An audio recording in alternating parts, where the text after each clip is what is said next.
Damai sejahtera Allah yang melampaui segala akal, itulah yang memelihara hati dan pikiranmu dalam Kristus Yesus Tuhan kita. Amin. Bapak, Ibu, dan Saudara yang terkasih dalam Kristus Yesus, firman Tuhan bagi kita dalam ibadah Minggu Okuli pada hari ini tertulis dalam kitab Keluaran pasal 20 ayat 1 sampai ayat 11. Demikian. Lalu Allah mengucapkan segala firman ini, Akulah Tuhan Allahmu yang membawa engkau keluar dari tanah Mesir, dari tempat perbudakan. Jangan ada padamu Allah lain di hadapanku. Jangan membuat bagimu patung yang menyerupai apapun yang ada di langit di atas, atau yang ada di bumi di bawah, atau yang ada di dalam air di bawah bumi.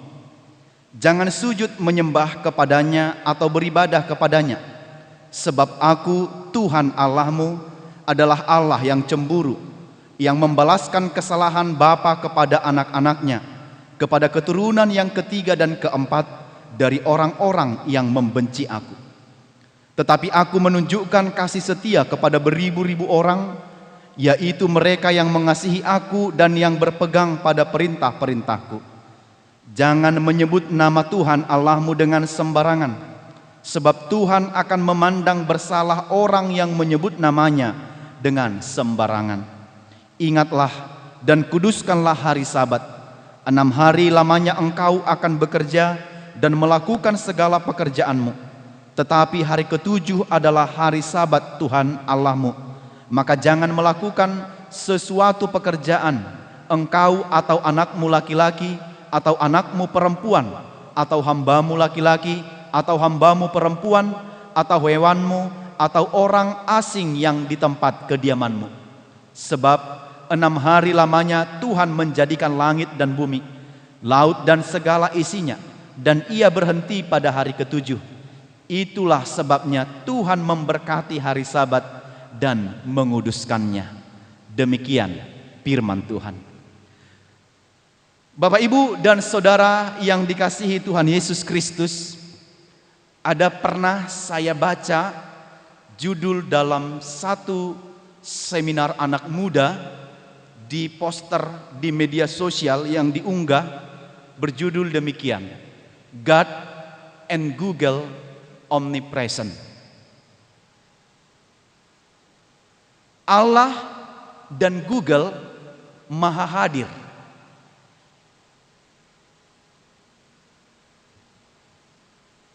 Kadang dari judul seminar ini begitu sangat menantang. Benarkah bahwa Allah dan Google itu maha hadir dalam setiap waktu dan segala tempat ketika kita butuh, ketika kita menginginkan sesuatu hal? Benarkah Allah dan Google itu maha hadir di segala tempat dan di segala waktu? Kadang di zaman teknologi yang begitu berkembang ini, orang seperti bahkan orang-orang yang sudah mengutamakan akal dan pikiran sedikit akan bergeser, bahkan seperti tidak yakin lagi tentang keberadaan Allah. Mereka katakan, aku sudah berkali-kali berdoa, sudah sepanjang hari saban hari berdoa, tapi sampai saat ini Allah belum menjawab doaku. Tetapi hari ini aku butuh sesuatu, aku hanya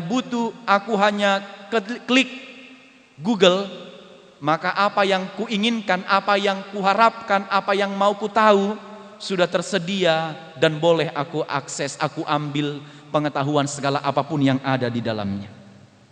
Di Google aku klik ini langsung dapat begini. Apalagi di tengah perkembangan zaman sekarang ini, apa yang tidak dengan gampang kita peroleh, apa yang tidak dengan gampang kita terima di zaman ini. Tetapi kalau demikian, ternyata Bapak Ibu, jangan-jangan di zaman ini hal ini akan bisa membuat orang-orang lebih percaya, lebih mengasihi teknologi daripada mengasihi Allah. Hal ini bisa mengurangi kasih manusia kepada Allah. Sedangkan karena pengaruh teknologi yang tidak dipakai dengan bijaksana ini, Banyak orang yang sudah lebih mengasihi teknologinya daripada mengasihi sesama. Hari ini aku bisa bersama-sama tetapi secara fisik, tetapi tidak dengan hati. Masing-masing pegang handphone dan komunikasi dengan orang yang jauh dari kita. Orang karena teknologi ini aja kasih kepada manusia bisa berkurang. Kepedulian kepada manusia bisa berkurang. Hati yang menyatu kepada manusia bisa berkurang. Apalagi kepada Allah yang tidak dapat dilihat oleh manusia. Maka di zaman ini kita harus tetap meneguhkan dan menguatkan. Justru perkembangan teknologi ini akan membuat kecintaan kita, kasih kita semakin lebih besar kepada Tuhan. Betapa baiknya, besarnya anugerahnya menciptakan kondisi teknologi sehebat sekarang. Semua boleh terakses dimanapun di dunia ini. Semua hanya berada di genggaman kita sekarang. Bukankah seharusnya itu akan menumbuhkan cinta kasih kita kepada Tuhan, akan menumbuhkan keyakinan dan kepercayaan kita kepada Tuhan, yang memberikan akal pikiran kepada manusia sehingga manusia mampu mengembangkan itu lewat teknologi zaman ini. Tetapi bukan tidak banyak manusia yang semakin tidak mengasihi Tuhan, meninggalkan Tuhan dengan hasil-hasil pencapaian hayalan manusia itu, apa yang diperoleh melalui teknologi. Banyak orang zaman ini yang mulai meninggalkan Tuhan, mendewakan teknologi, mendewakan pengetahuan, dan mendewakan ilmu. Bapak, Ibu, dan saudara yang dikasihi Tuhan Yesus Kristus, dalam firman ini kita melihat bukti kasih Allah kepada umatnya. Lewat apa? Lewat memberikan hukumnya bagi bangsanya atau umat Israel. Itulah bukti kasih Allah. Kita tidak pernah, bahkan kita mengatakan kalau hukum itu jarang kita pahami sebagai bentuk kasih manusia kepada kita. Itu sebabnya kalau kita bisa lihat dalam Ibrani pasal yang ke-12 ayat 11 dikatakan demikian.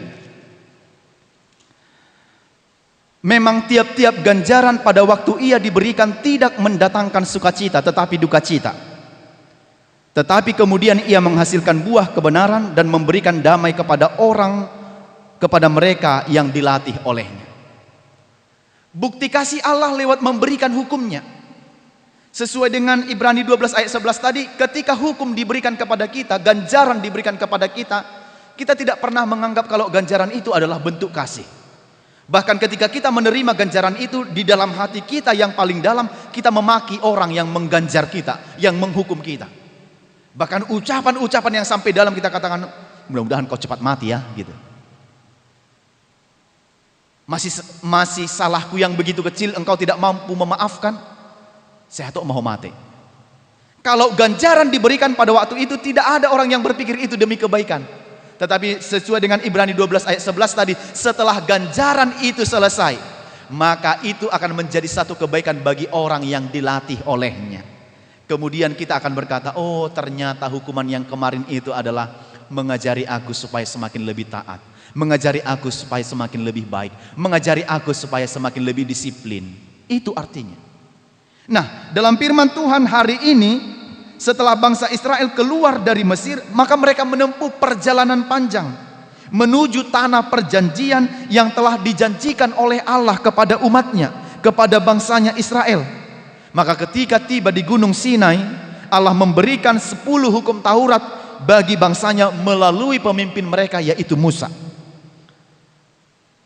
Di dalam ke-10 hukum itu, walaupun masih banyak hukum-hukum yang lainnya yang diberikan oleh Allah kepada bangsa Israel, paling tidak mencakup 3 hal, dibagi dalam 3 bagian, yaitu di dalamnya ada hukum moral yang berisi tentang aturan-aturan supaya hidup kudus, ada hukum perdata yang isinya adalah hukum sosial bagi masyarakat bangsa Israel, ada juga hukum upacara yang isinya tentang bagaimana bentuk dan upacara penyembahan kepada Allah.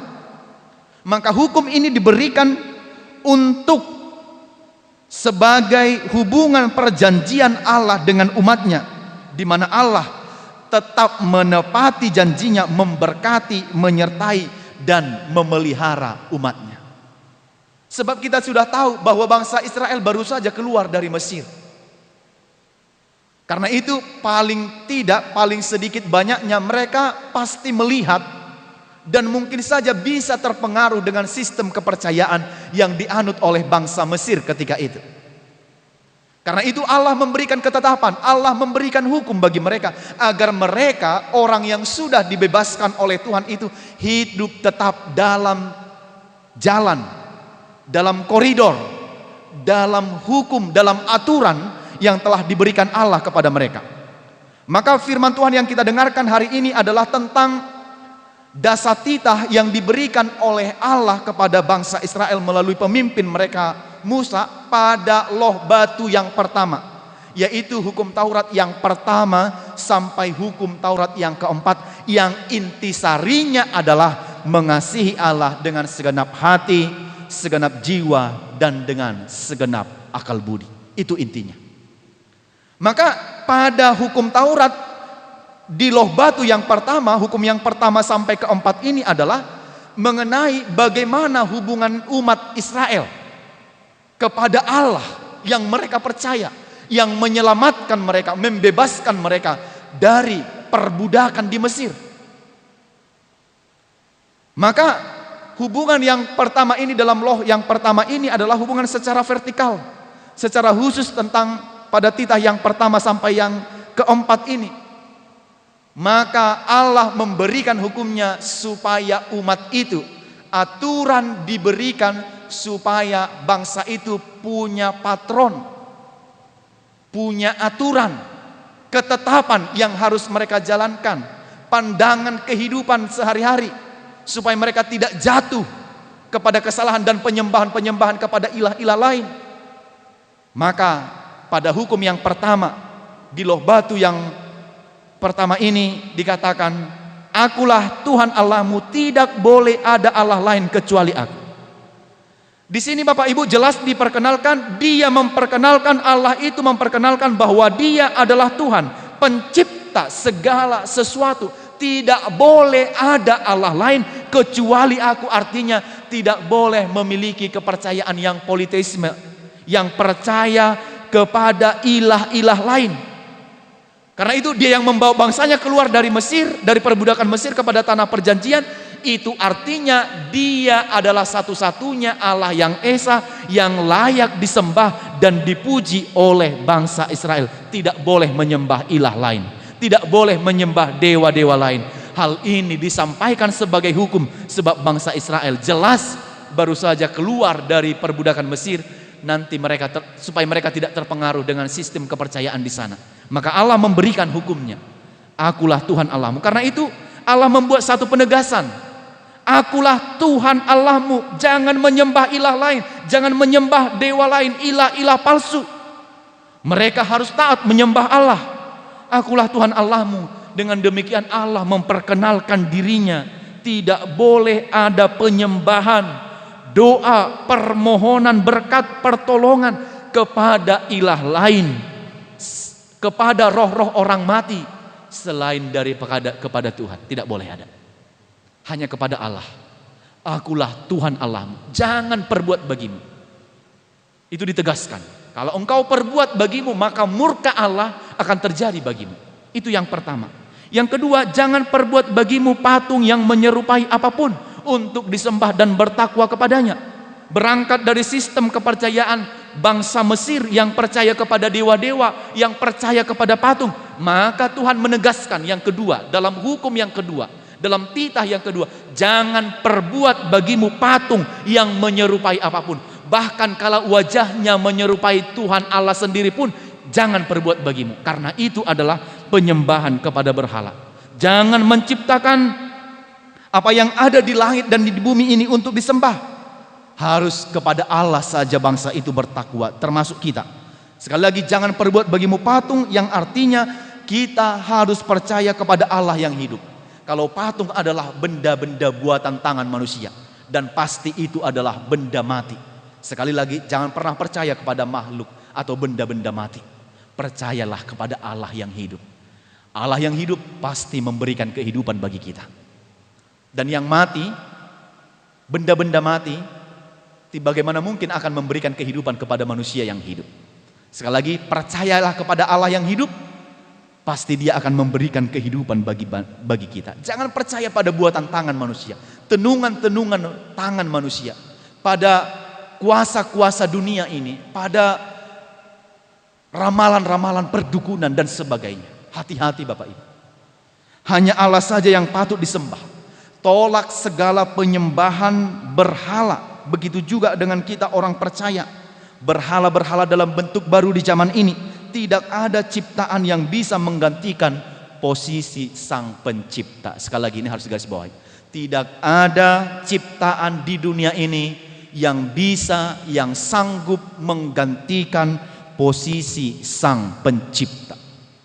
Yang ketiga, titah yang ketiga, jangan menyebut nama Tuhan Allahmu dengan sembarangan. Sekali lagi kita harus ingat bahwa Dia adalah Allah yang kudus. Jangan dengan sembarangan menyebut nama Tuhan Allah. Jangan memakai namanya dengan semau kita, dengan sembarangan untuk bersumpah, untuk keuntungan pribadi-pribadi, untuk tenungan-tenungan perdukunan, untuk membuat janji-janji palsu demi nama Tuhan, demi nama Allah. Jangan dengan gampang mulut kita mengucapkan demikian. Swear demi Allah. Hati-hati. Tapi kita harus menguduskan nama Allah. Dalam arti titah yang ketiga dengan jelas di buku Katekismus Martin Luther yang kecil dikatakan, hanya di dalam doa dan puji-pujianlah kita layak menyebut nama Tuhan Allah. Jangan dengan sembarangan. Nama Tuhan itu kita sebut dalam doa dan puji-pujian. Nama Tuhan bukan untuk menyatakan sesuatu yang tidak benar, atau untuk mencari keuntungan pribadi, keuntungan sendiri. Bukan untuk dipakai oleh para nabi-nabi palsu untuk mengajarkan kesesatan. Sekali lagi, nama Allah tidak hanya diucapkan di mulut, tapi dipercaya di dalam hati, di dalam keyakinan dan di dalam iman. Itu yang perlu kita ingat. Maka sebut nama Allah dalam doa dan puji-pujian kita. Yang keempat, titah yang keempat, ingat dan kuduskanlah hari Sabat. Ini adalah hari istirahat, tanda perjanjian dengan Tuhan. Pada hari Sabat ini adalah hari bagi mereka untuk menguduskan nama Tuhan. Hari bagi umat Israel, bangsa Israel untuk menguduskan nama Tuhan. Sebab beberapa hari mereka sudah melakukan pekerjaannya, sudah melakukan apa yang perlu bagi kehidupan mereka secara fisik, maka ada hari khusus yang ditetapkan oleh Allah untuk melakukan penyembahan, pemujian kepada Allah, yaitu pada hari Sabat. Bukankah tidak cukup bagi bangsa itu bekerja selama 6 hari lamanya untuk mencari apa yang perlu dalam kehidupan sehari-hari mereka? Maka Sabat adalah waktu untuk menguduskan Tuhan dalam kehidupan bangsa itu, dan termasuk pada kita orang-orang percaya di zaman ini. Menguduskan dan beribadah bagi Tuhan pada hari yang telah ditetapkan, yaitu pada hari Minggu yang kita lakukan dalam kehidupan beriman kita. Walaupun banyak orang-orang yang tidak mengindahkan itu, lebih banyak melakukan kegiatan aktivitasnya, rit-rit rekreasi, bersenang-senang bersama-sama dengan keluarganya. Tapi Tuhan katakan, ingat dan kuduskan hari Sabat. Karena itu Bapak Ibu, apakah yang hendak disampaikan firman ini bagi kita? Saya catat dalam 3 hal. Bukti kita mengasihi Allah lewat taat pada hukumnya. Yang pertama adalah bukti kasih kita kepada Allah lewat kepadanya sajalah kita beribadah dan percaya. Sekali lagi Bapak Ibu, Allah itu adalah Allah yang esa. Jangan pernah menduakan Allah dalam hidupmu. Jangan karena apapun meninggalkan Allah dalam hidupmu. Jangan duakan Allah karena mamon. Jangan duakan Allah karena harta, jabatan, posisi, rokap, jodoh, atau siapapun itu yang ada dalam hidupmu. Tapi Allah itu adalah Allah yang esa. Milikilah komitmen iman percaya. Sekali percaya untuk selamanya percaya kepada Allah dan beribadah kepadanya. Ada banyak orang-orang yang tidak atau menjadikan Allah ilahnya dari hayalan dan pengetahuan serta hasil dari pikirannya. Tapi tidak demikian dengan kita orang-orang percaya. Allah itu Allah yang esa. Ingat firman ini. Kita harus lebih kasih, lebih taat, lebih patuh kepada Allah dari segala apapun. Itulah makna yang terkandung dalam titah yang pertama. Kalau tidak, itu berarti kita lebih mengasihi dunia ini. Kita lebih sayang kepada harta kita, jabatan kita, pada wanita atau laki-laki lain daripada kepada Allah kita. Kalau sampai demi wanita atau laki-laki lain kita tidak mengasihi Allah kita, meninggalkan Allah kita, berarti bagi kita jauh lebih berharga manusia daripada Allah yang kita percaya. Sekali lagi, orang Kristen yang sudah menyatakan iman percayanya kepada Tuhan, maka Allah harus lebih kuat kasih kita kepadanya dari segala apapun yang ada di dunia ini. Tidak boleh ada Allah lain. Tidak boleh ada Allah lain kecuali Allah yang kita percaya. Yang kedua, bukti kasih kita kepada Allah adalah jangan perbuat bagimu ilah untuk disembah atau percaya kepada kekuatan dunia ini. Allah yang kita percaya adalah bukanlah Allah yang dapat dijelaskan oleh pikiran manusia. Karena itu Allah itu adalah Allah yang memang benar-benar tidak terjangkau oleh pikiran manusia. Tetapi Allah menyatakan dirinya, memperkenalkan dirinya bagi kita. Itu artinya kalau Allah sudah mendekatkan dirinya, menyatakan dirinya bagi kita, dan dia sebagai Allah dan milik kita, jangan lagi perbuat bagimu Allah atau tenungan-tenungan tangan, buatan tangan manusia untuk kau yakini dan kita percaya dalam kehidupan kita di dunia ini. Jangan agung-agungkan teknologi sebagai Tuhanmu, jabatan sebagai Tuhanmu, posisi sebagai Tuhanmu, atau hal apapun itu. Jangan mempertuhankan jabatan, pekerjaan, mamon, kekuasaan, benda-benda lain, teknologi zaman ini. Pengetahuan manusia tidak akan pernah boleh menggantikan keagungan Allah dalam hidup kita. Bagi orang yang menyembah berhala atau patung, ingat, murka Allah akan terjadi dalam kehidupan orang yang demikian. Yang ketiga dan yang terakhir, bukti kasih kita kepada Allah adalah ingat dan kuduskanlah hari Sabat. Sebagai orang percaya, Bapak Ibu, kita tahu bahwa Sabat adalah waktu di mana Allah selesai melakukan pekerjaannya. Pada waktu itu, setelah itu Allah beristirahat. Dalam kitab Perjanjian Baru, Sabat adalah di mana Yesus selesai menjalankan tugasnya, lalu Yesus bangkit dari antara orang mati pada hari Minggu. Itu sebabnya hari Minggu kita melakukan peribadahan kita. Disinilah bagi kita untuk melakukan penyembahan kita kepada Allah dari semua pekerjaan kita.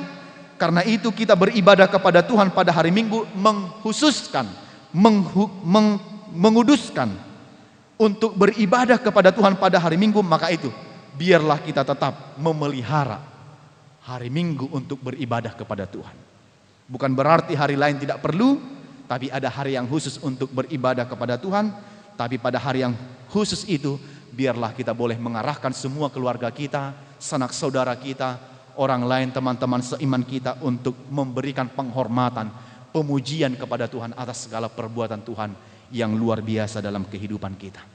Maka bagi Tuhanlah pujian, hormat, segala kemuliaan dalam hidup kita atas segala perbuatannya dalam kehidupan kita.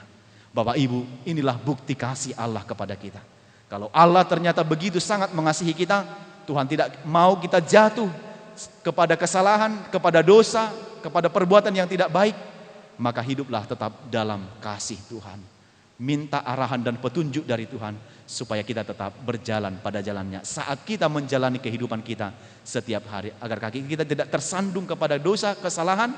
Maka mohonlah petunjuk dan pimpinan Tuhan ketika kita menjalani hidup kita, dan Tauratnya, firman-Nya menjadi panduan, panutan dalam kehidupan kita agar kita tetap berjalan dalam kasih Tuhan. Itulah bahwa kita, bukti bahwa kita mengasihi Dia dengan segenap hati, jiwa, dan akal budi kita.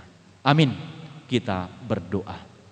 Bapa di dalam surga, kami bersyukur dan berterima kasih menerima firman-Mu pada minggu hari ini yang mengajari kami untuk mengasihi Engkau dengan segenap hati, segenap jiwa, dan dengan segenap akal budi kami. Engkau tidak menghendaki kami jatuh ke dalam dosa dan kesalahan. Itu sebabnya kami yakin Engkau memberikan firman-Mu, perintah-Mu, hukum-Mu, agar kami berjalan dalam petunjuk yang Engkau berikan. Itulah bukti bahwa Engkau mengasihi kami. Engkau tidak mau kalau kami jatuh dalam dosa dan kesalahan dan berbuat yang tidak berkenan di hadapan Tuhan. Ya Tuhan, berkatilah firman-Mu yang sudah kami dengarkan pada minggu hari ini, menguatkan, mengajari kami, semakin menguatkan dan menumbuhkan kasih dan cinta kami kepadamu, sebagaimana Engkau mencintai kami dengan segenap hati, begitu juga kami mencintai Engkau, mengasihi Engkau dengan segenap hati, jiwa, dan akal budi kami. Berkatilah seluruh umat-Mu, jemaat-Mu yang beribadah di rumah mereka masing-masing. Lindungi, kuatkan, teguhkan mereka lewat firman ini. Mereka juga dapat menumbuhkan dan meneguhkan iman percaya mereka dan kasih serta cinta mereka kepada Engkau yang menebus kami dalam semua perjalanan kehidupan kami, terlebih dalam dosa dan kesalahan kami. Bagimulah segala kemuliaan, hormat dan puji-pujian sampai selama-lamanya. Di dalam anak-Mu Yesus Kristus kami berdoa dan bersyukur kepadamu. Amin.